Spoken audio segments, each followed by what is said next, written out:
All right. Today's guest on Full Profits Podcast is a world-renowned boxing cut man. He's been in some movies. He's been all around the world. He's worked for some of the most famous boxers of our time, of probably any era. Today's guest is Jacob Stitch Duran. How are you, good sir?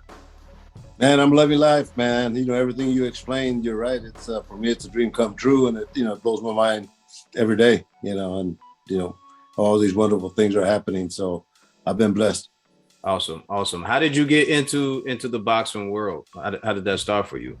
It started off through kickboxing. Actually, I joined the military in 1972, and 1974 they stationed me in Thailand, and I studied the Muay Thai system over there for the year I was there, and got back to the States, and I lived in Oakland and got into boxing to kind of improve my hands, and then I opened up a school of kickboxing, and I was a trainer and learned to be a cut man, and that kind of floated to the top. So I made the move to Las Vegas 26 years ago to do what I do, and UFC came around, and it was at that time it was only boxing, and the UFC came around, and Dana White brought me in, and kind of changed my whole life, and been growing ever since. So you were there for the early stages of Ultimate Fighting then? I was like the number 12 guy on the list.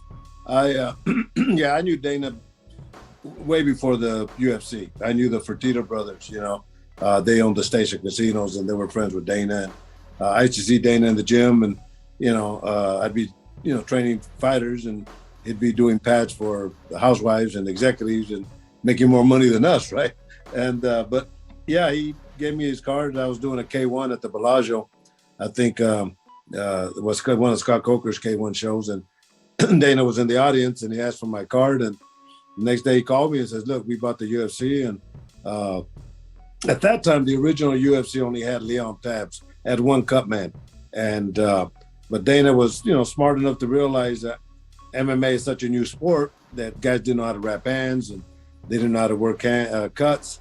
So he brought me in. So it was Leon Tabbs and myself that were the two cut men, and Burt Watson was our coordinator.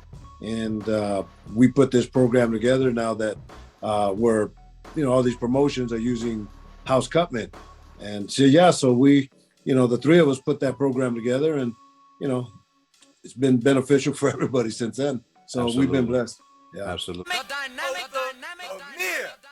We hustle sun up until sundown just to keep businesses in our part of town. That's black gold, black gold, black gold, black gold. It's community wealth when we support ourselves. Recycle the money before you spend somewhere else. That's